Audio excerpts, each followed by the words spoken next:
Now अब हम अपना फोर्थ चैप्टर शुरू करेंगे और वो है वर्ब के बारे में। वर्ब जो है ये आपके ग्रामर का, ये इंग्लिश सीखने का थ्रेशोल्ड पॉइंट है। वर्ब सीखना आपके लिए बहुत ही ज़्यादा ज़रूरी है। वर्ब के बग़ैर जो है सेंटेंस मुकम्मल नहीं होता है। ये वर्ब के यूजेस बहुत ही ज़्यादा है। हेल्पिंग वर्ब जो है इनके यूजेस बहुत ज़्यादा है। ऑक्सिलरी वर्ब्स बहुत ज़्यादा यूजेस है इन वर्ब्स के। सेंटेंस में कहाँ पर दो वर्ब्स आते हैं किसी सेंटेंस में तीन भी आ सकते हैं, चार भी आ सकते हैं, एक भी आ सकता है। मुख्तलिफ फंक्शन अदा करते हैं। इन सेंटेंस को इंडिकेट किया जाता है इससे बहुत ज़्यादा वर्ब के फंक्शन से। तो वर्ब इस ग्रामर का इंग्लिश ग्रामर का और इंग्लिश सीखने का थ्रेशोल्ड पॉइंट है। तो अब हम शुरू करेंगे वर्ब के बारे में, चैप्टर नंबर 4।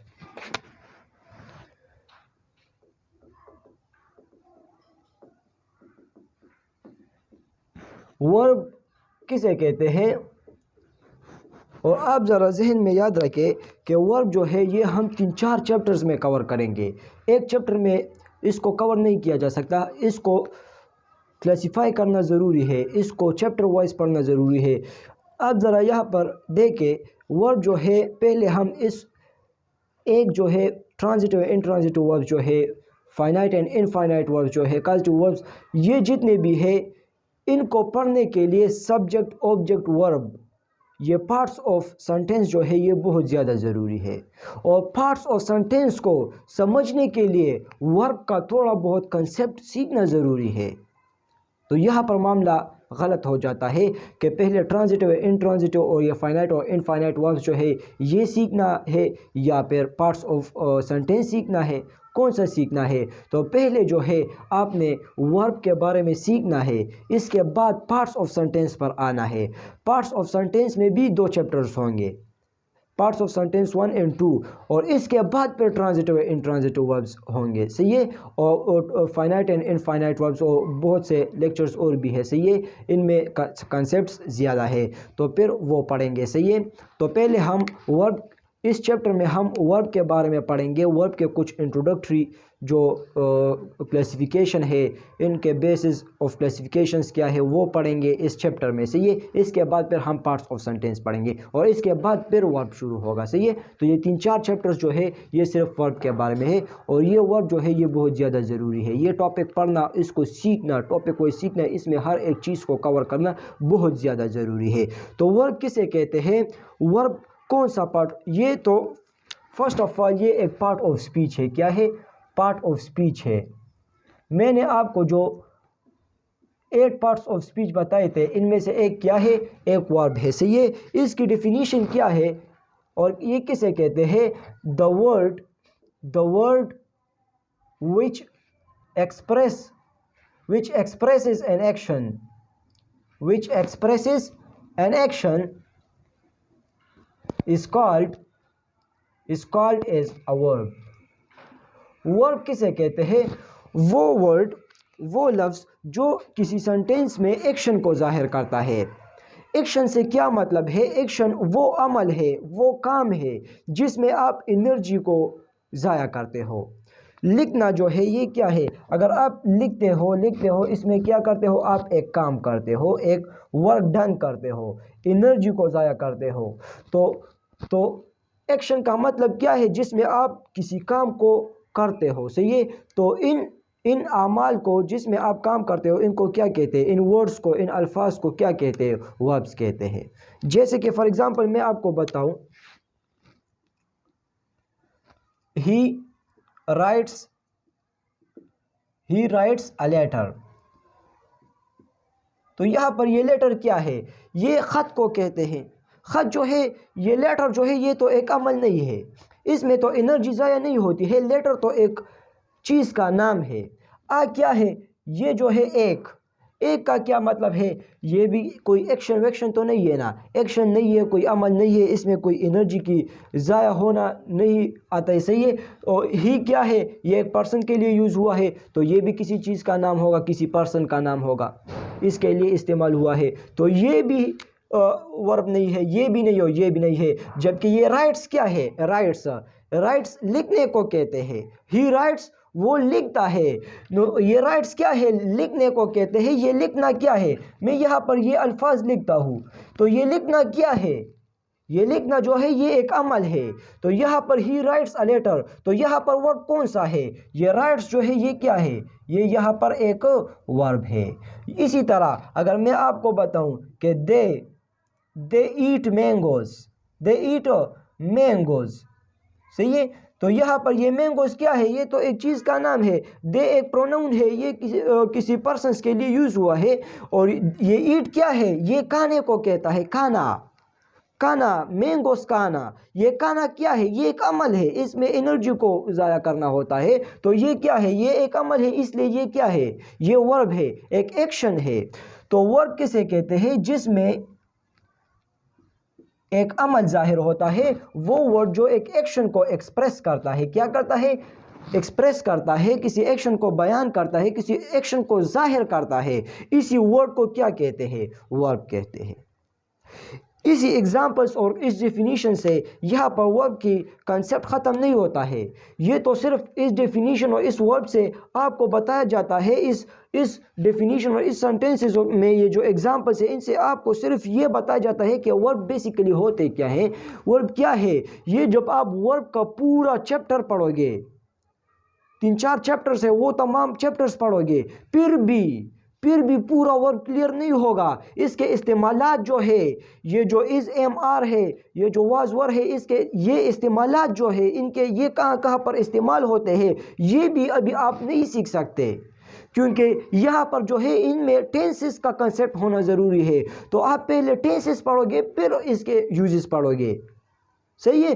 तो ये वर्ब के यूजेस जो है ये भी मुश्किल है, अभी नहीं है, अभी का काम ये नहीं है। अभी आपने सिर्फ ये सीखना है कि वर्ब होता क्या है, बेसिक आपने स्ट्रॉन्ग करना है। अभी यहाँ से बेसिक आप कैसे स्ट्रॉन्ग करते हैं कि बेसिकली ये वर्ब होता क्या है, ये कौन से पार्ट्स ऑफ स्पीच है, सही है। इसके बाद फिर हम मज़ीद डिस्कशन करेंगे, सही है। तो वर्ब्स क्या होते हैं, किसी भी सेंटेंस में अगर एक वर्ड है और वो क्या करता है, एक एक्शन को जाहिर करता है, तो वो क्या है, ये वो वर्ब है। इस वर्ब को जो है, एक वर्ब के 4-5 शाखें होती है। एक वर्ब से एक वर्ब है, फॉर एग्जांपल एक वर्ब है, इनसे फिर 4-5 शाखें निकलती है, 4-5 शाखें निकलती है, सही है। इसको इन्फिनेटिव कहते हैं और ये फिर बाद की बात है, लेकिन 4-5 शाखें इससे निकलती है और इनको फिर फॉर्म्स ऑफ वर्ब कहते हैं, फॉर्म्स ऑफ वर्ब। वो आपने फिर सीखना है। तो वर्ब के चैप्टर में हम क्या क्या पढ़ेंगे, इसकी क्लासिफिकेशन क्या है, ये तमाम जो है हम आगे चैप्टर्स में पढ़ेंगे, आगे लेक्चर्स में पढ़ेंगे। लेकिन बेसिकली ये वर्ब्स क्या होते हैं ये यहाँ पर सीख ले, सही है। अभी हम वर्ब्स के कुछ क्लासिफिकेशन पढ़ते हैं कि वर्ब को कैसे क्लासीफाई किया गया है, on the basis of which characters, सही है। इनको फिर फॉर्म्स ऑफ वर्ब कहते हैं, सही है। वर्ब के एक ही वर्ब का बहुत से फॉर्म्स होते हैं, सही है। तो इनको फिर हम फॉर्म्स ऑफ वर्ब कहते हैं, सही है। और हम इसको फिर पढ़ेंगे, सही है। तो वर्ब जो है, वर्ब इनको on the basis of characters, इनको बहुत सी चीज़ों से, चैप्टर नंबर 4 तो नहीं है, वर्ब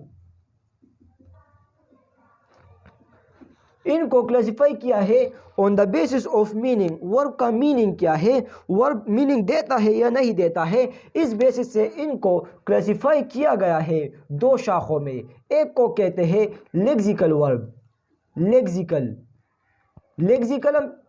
इसको कहते हैं, इसको मेन वर्ब भी कहते हैं, मेन वर्ब। और इसके अलावा इसको प्रिंसिपल वर्ब भी कहते हैं। ये तमाम टर्मिनोलॉजी जो है ये आप ज़रा याद रखें, क्योंकि ये फिर पूछे जाते हैं, सही है। और हम भी मुख्तलिफ टर्मिनोलॉजी यूज़ करते हैं, कभी लेक्सिकल वर्ब यूज़ करते हैं, कभी मेन वर्ब यूज़ करते हैं, कभी प्रिंसिपल वर्ब यूज़ करते हैं। तो ये तीनों नाम याद रखिए से।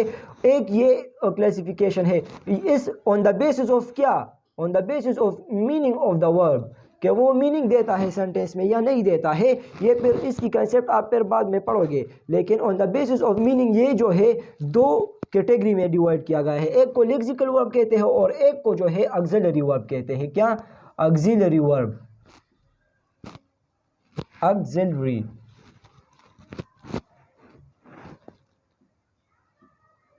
ऑक्सिलरी वर्ब, इसको जो है हेल्पिंग वर्ब भी कहते हैं। क्या? Helping verb. और ये जो है on the basis of meaning इसको डिवाइड किया गया है, सही है। और इसका एक क्लासिफिकेशन जो है वो है फाइनाइट एंड इनफाइनाइट वर्ब। ये दो, finite and non finite verb.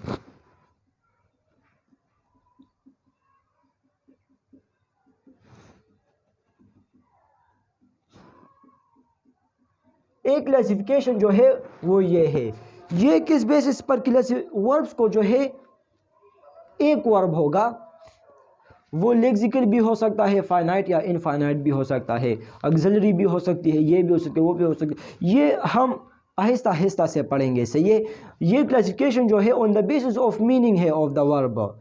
ये हम आगे लेक्चर्स में डिटेल में पढ़ेंगे, लेकिन यहाँ पर सिर्फ इस वर्ब की क्लासिफिकेशन यहाँ पर समझे कि हम किन किन पार्ट्स को किन किन पार्ट्स से हम इसको डिवाइड कर सकते हैं, सही है। एक जो है लेक्सिकल एंड ऑक्सिलरी वर्ब है, एक finite and non finite verb है, और तीसरी क्लासिफिकेशन जो है वो है, एक को कहते हैं ट्रांजिटिव वर्ब,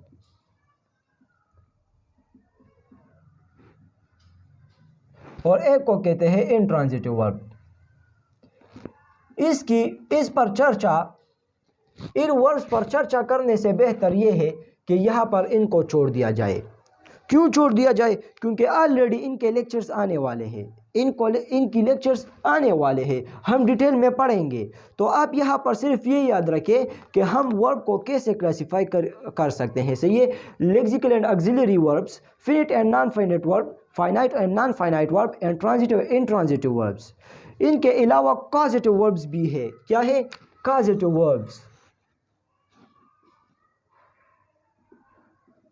कॉजेटिव वर्ब्स ये भी हम पढ़ेंगे, इनके बारे में भी पढ़ेंगे, ये क्या है और कैसे इस्तेमाल होते हैं।